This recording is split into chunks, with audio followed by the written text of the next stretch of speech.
everyone, welcome back to Good Evening KU. I'm Lexi. And I'm Clara, and we will be your hosts for today. Lexi, how has your week been? Oh my gosh, all these exams are finally starting to happen. I had my first one on Monday, but it was 5 points, and I got a 4 out of 5, which is amazing. But why was it only 5 points? Because I did so well, and so I kind of wanted a little bit more. That's a great question, because all my quizzes and exams have been 100 plus. Like my marketing one was 100. The marketing with the 38-page cheat sheet. How did that go? It went very well. But my lovely professor curved the exam, which is also amazing. But my score went down after that. But a curve means you get more points. I know. Don't worry. I talked with her. It's resolved. Now I'm back to my 95%. Good, as it should be. Anything else fun this week? I have done a lot of fun things this week. I went to the Baker University wetlands. Interesting, never heard. Yes. A good Google search is really handy when you're trying to find fun things to do. Okay. And I went to the Lead Center and watched a show. Okay. Monozzle Brass. Is that a band or? Yeah, it's a band of 7 men playing brass instruments. They were amazing and talented, and I highly recommend. Did they sing and play instruments or just play instruments? They did sing, but I think that was kind of an unplanned thing, like a little spontaneity. Okay. Speaking of singing, the Oscars were this past Sunday, and I know the Oscars aren't for music, but there was an incredible performance by Ariana Grande and Cynthia Erivo. Yes, there was. They sang Defying Gravity from the iconic movie Wicked. They did such an amazing job. What do you think? I agree. It was fantastic. And also, the dresses that they wore were incredible. They really leaned into their characters in Wicked. Oh, 100%. Ariana Grande with the ruby rose red, whatever the words are, slipper on the back of her dress. Like, look how beautiful that is. Yeah, and then for her carpet look, she used the Glinda in the bubble.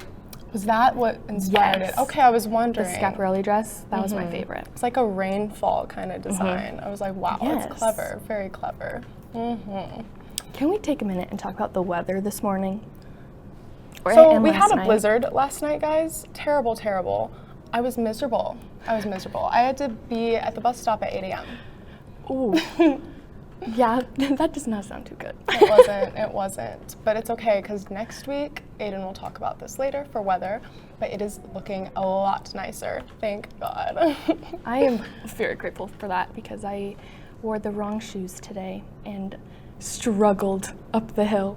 I was trying not to look at anyone so I wouldn't feel embarrassed when they saw me fall. At least you got your exercise in, right? So true. Yes, good heart exercise too. Yeah. It was pounding. On the topic of school, we also have the career fair tomorrow officially, which is super, super exciting. So, are you prepared? I am super prepared for my interview with Steve Rottinghaus after the break. Heck yes, we'll see you then.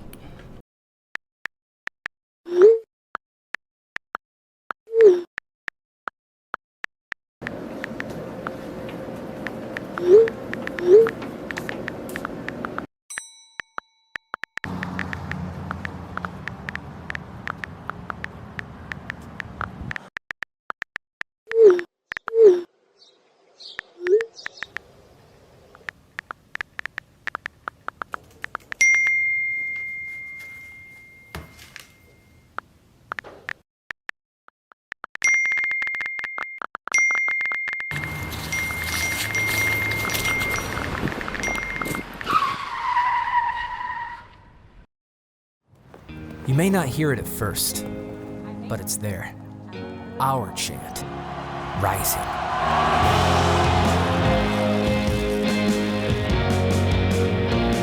On this summit, callings converge, voices unify into a chorus that sounds out for good, for greatness. Can you hear it? Welcome back. Today I'm talking with Steve Rottinghaus, Career and Outreach Coordinator.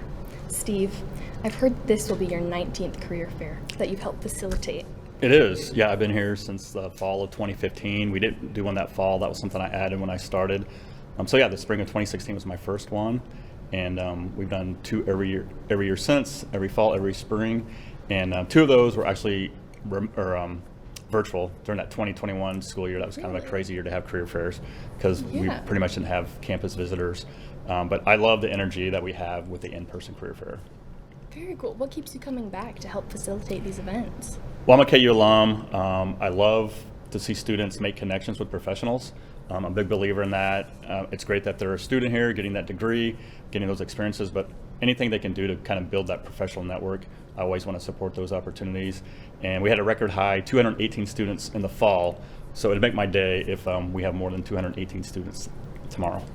I will help out with that. Okay. Have you heard any success stories from past career fairs? Yeah, it's pretty common. A lot of students get internships because of these.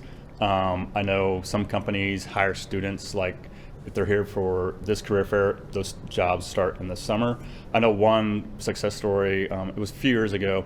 We had a student who was really big into videography. He made a connection with an ad agency, and he got a job because of that. And now he's in New York. He's like communications professional for Kevin Hart. He does a lot with his social media. So I'm trying to get him on my podcast. But yeah, that's one success story where it just kind of created this domino effect where he made a connection and then just his career just took off from there. That's amazing. Do you think it's important for students who are not currently looking for an internship or job to still attend the career fair? Absolutely. I'm a big believer in underclassmen coming to this career fair. I mean, it can definitely lead to internships and jobs, but more than anything, I want these freshmen, sophomores, juniors to find out what these companies are looking for and ask those questions like, hey, I might not be looking for a job or internship right now, but what skills should I be developing, when I do start to look? So yeah, there's definitely value for underclassmen to show up. The more you can interact with those professionals, the better, because you can start getting more comfortable, and then when you actually do interview, it's just a lot smoother process. So yeah, definitely underclassmen are encouraged to be here. Amazing. Now, beyond dressing in business casual attire, bringing your resumes, and preparing a brief elevator pitch, what would you suggest students do to prepare for the career fair? Yeah, all you said, I definitely am a big believer in that. Try to do a little bit of research on the company. They are prepared to answer questions, but I don't want these students just coming in like they have no idea what these companies do. I mean, you should know where they're based out of, what services they provide. We have a lot of TV stations. TV stations really like our career fair. And I always want to encourage students, if you're not a multimedia journalist, a reporter or an anchor, have any desire to do any of those things, a lot of these TV stations are looking for behind the scenes help. If you want to do promotions, sales, social media, digital marketing, they'll be prepared to talk about that. So I just don't want students to think, oh, it's a TV station, I have no desire for a career in TV. There's some other behind the scenes jobs they're looking for. And another thing I like to see students too, great to have those resumes, try to have a plan in place. You're not gonna have time to talk to all 18 companies, but hopefully 5 or 6 you can have some meaningful conversations with. And if you have a folder or a padfolio, I always think that's a nice professional look. You can keep your resumes in there. And any flyers that flyers that they hand to you, because the last thing you want is all that stuff kind of falling out on the floor. And I always think that's a nice, clean, professional look. Awesome. Now, if I'm not mistaken, the career fair offers more than just conversations with potential jobs and internships. Would you mind speaking on that? Yeah, 2 of our features that are really popular. The LinkedIn photo booth, we started that probably, I want to say 6 or 7 years ago. So if you need a headshot for your LinkedIn profile, your website, your blog, portfolio, whatever, we'll have a photographer here upstairs on the 2nd floor. He'll have a nice backdrop, nice lighting, and it moves right along. So I know some students, I think, show up just for that, which is fine. But I hope they stick around for the career fair. And then we also have a resume breakout room. So if you do need a fresh set of eyes on your resume, upstairs on the 2nd floor as well, we'll have professional reviewers here between 11 and 2, and that's also the same time for the LinkedIn photo booth. Amazing. Steve, thank you so much for your time. I have learned a lot, and I will put all your advice to good use. Yeah, I hope to see the students there tomorrow, 10 to 3. Perfect. Sports and news after the break.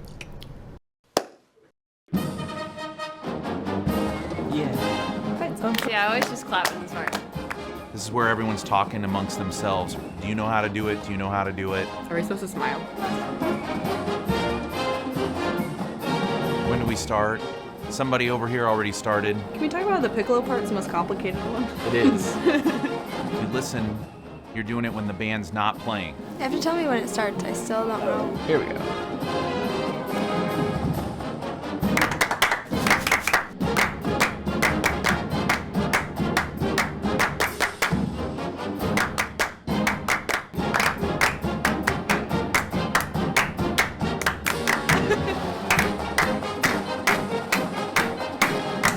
Just clapping now.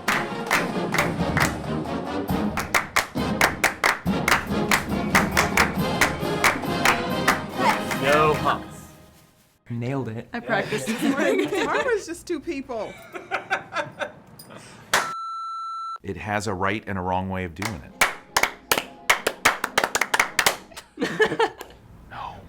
No. Wrong.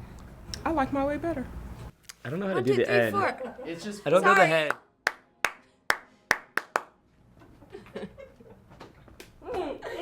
It's hard by yourself. Welcome back. I'm Lauren. And I'm Emery. Here is your Good Evening KU news update. President Trump hosted his State of the Union address last night, and it was quite the show. While the viewership was heavily conservative and, according to CBS News, described the speech as presidential, inspiring, and unifying. But Democrats were displeased with the presentation last night, holding up signs throughout the event. Democratic Texas Representative Al Green was removed from the joint session after causing a disruption.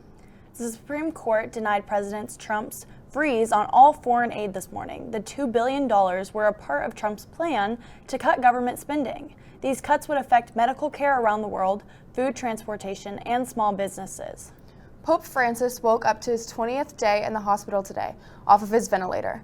The Pope has been battling pneumonia for around 3 weeks as well and faced 2 episodes of acute respiratory insufficiency. The Vatican released in a statement that the Pope is slowly recovering, but there is controversy over if Pope Francis should maintain his position or resign. Part of Lawrence lost power due to a winter storm last night. More than 2,400 energy customers were left without electricity around 12:45 a.m. The power company sent out a news release stating their staff is ready to respond appropriately as quickly and safely as possible. The world celebrates International Women's Day on March 8th. This day recognizes and honors the challenges women have overcome over the years. This year's theme is Accelerate Action, urging people to support women's advancement. Moving on to sports, the regular season is over for the women's basketball, and 3 individuals earned postseason honors. Sophomore guard Samaya Nichols was named the All-Big 12 First Team. Junior Elle Evans was honorable mention, and Reagan Williams was named to the All-Freshman team. The Lady Jayhawks begin their postseason tonight in Kansas City, taking on Texas Tech. Tip-off is scheduled for 8 p.m. at the T-Mobile Center. The winner will take on Utah on Thursday. The men's team dropped their last 2 games against Texas Tech and Houston, and now have just senior night on the schedule to get their 20th win of the season. 24th ranked Arizona will visit Allen Fieldhouse on Saturday with tip-off scheduled for 3:30 p.m. The baseball team sits at 10-1 after last weekend's series against Omaha. The Jayhawks are back with 4 games against Milwaukee this weekend, with Game 3 being held in Wichita on Saturday, so it won't conflict with the men's basketball game. Senior Tommy Barth was named the Big 12 Newcomer of the Week. The transfer from East Tennessee State went 6 for 12 with 3 home runs, including a grand slam in the first inning on Saturday. He has reached safely in 10 of KU's 11 games this season. And last but not least, the softball team begins Big 12 conference play this weekend in Waco, Texas. The Jayhawks will play 3 games against Baylor on Friday, Saturday, and Sunday. Kansas has won 8 of their last 10 and is currently 10-7 overall. And that's it for sports. We will take a quick break and be back with Aiden for the weather.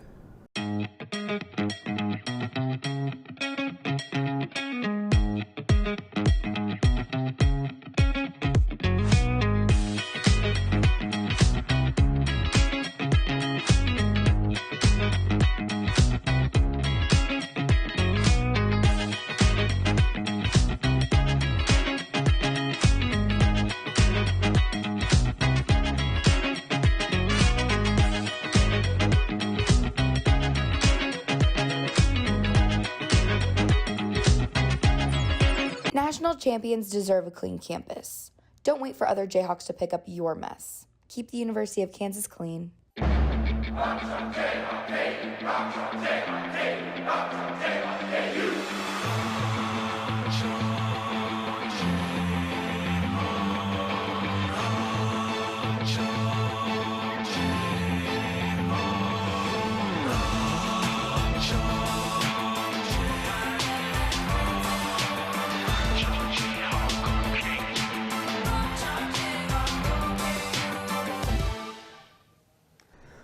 Welcome back, Jayhawks.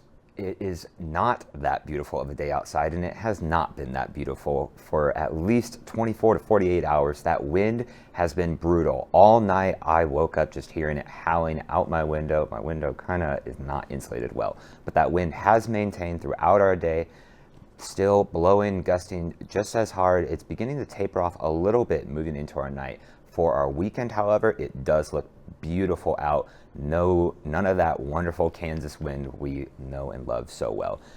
Current conditions outside, it is very chilly. About 40 degrees out there, and what I really want to draw your attention to is the wind chill. 30 degrees, that feels brutal, especially with a 15-mile-per-hour wind out of the northeast, gusts as high as 30. That wind is biting. It is not pleasant outside. However, what I would love to show you is there's not too much to be seen here over our neck of the woods. However, we can see up in our Great Lakes region, that is the system that came through yesterday into last night that gave us all that rain and just gave us all this wind. And temperatures in our 40s to high 30s. 40 degrees here in Lawrence, 41 in Topeka, 38 out in Kansas City, a little bit warmer down in Ottawa at 41 degrees. Looking outside over our state capitol, it's beautiful. It looks beautiful. You can't see the wind on this camera, however. For your snow, now snow was not our main concern with that system that moves through, but it did drop 2.5 inches here in Lawrence, about the same in Eudora, but in Overland Park, Ozaki, a little bit less at about 1 inch, 1.5 inches, and then Topeka split the difference at 1.3 inches. Now for your hourly planner, 38 degrees here, that wind is beginning to taper off, still maintaining out of our northeast before we get down into our low 30s tonight. It is going to feel like it's in the 20s and teens, however, so please make sure you're bundling up if you have any nightly plans. For tomorrow, however, much different story. Partly cloudy skies, but the temperatures up in our mid-50s. That is going to feel wonderful, and you may be able to see right here 5 miles an hour for our winds. That is going to feel beautiful to not just have hair and tree branches and dust blowing everywhere. Gusts as high as 20 miles an hour, those are still very noticeable, but I expect those are very few and far between. Should be a beautiful Thursday ahead for us. And that trend continues looking throughout our next week. On Saturday, Sunday, 52, Sunday at 61 before we have a very nice warm-up as that spring weather begins to move into our area. Tune in tomorrow for KUJH, and we'll catch you here next Wednesday for this edition of Good Evening KU.